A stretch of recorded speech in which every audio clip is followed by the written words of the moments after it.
அமரனுக்கு ஜாதி கிடையாது. உங்க அசிங்கத்துக்கு மட்டும் ஜாதி வேணுமா? வெற்றிமாறன சரமாரியா தாக்கி பேசியிருக்காரு மெட்டி ஒலி நடிகர். அமரனுக்கு ஜாதி வேணா, உங்க அசிங்கத்தை காட்டுவதற்கு மட்டும் ஜாதி வேண்டுமா அப்படின்னு இப்போ மெட்டி ஒலி நடிகர் விஸ்வா ஒரு கேள்வியை எழுப்பியிருக்காரு. சின்ன திரை நடிகர் விஸ்வா மெட்டி ஒலி சீரியல்ல செல்வம் கேரக்டர் மூலமா பிரபலமானவர். சமீப காலமா சினிமா குறித்தும் சீரியல்கள் குறித்தும் பேட்டிகளை கொடுத்துட்டு இருக்காரு. தற்போது ஒரு கருத்து தெரிவிச்சிருக்காரு. அது எதை பத்தினா, வெற்றிமாறன் தயாரிப்புல வெளியான பேட் கேர்ள் திரைப்படம் பத்தி.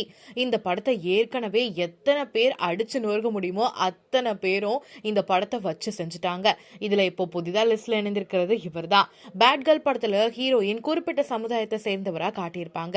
எதுக்காக அந்த பெண்ணை இந்த சமுதாயத்தை சேர்ந்தவங்களா காட்டணும்? இந்த சமுதாயத்தை சேர்ந்த பெண்கள் யாராவது இந்த வேலையை செஞ்சு நீங்க பாத்திருக்கீங்களா? அப்படியே இருந்தாலும் இந்த திரைப்படத்துல ஏன் இந்த மாதிரி காட்டணும்? அமரன் படத்துல மேஜர் முகுந்த் வரதராஜருடைய ஜாதி பற்றி பேசும்போது ஜாதிகளை கடந்தவர் அப்படின்னு பேசி முடிச்சிங்க. அமரனுக்கு ஜாதி இல்ல, ஆனா உங்க அசிங்கத்துக்கு மட்டும் இந்த ஜாதி தேவைப்படுதா அப்படின்னு கேள்விகளை எழுப்பியிருக்காரு.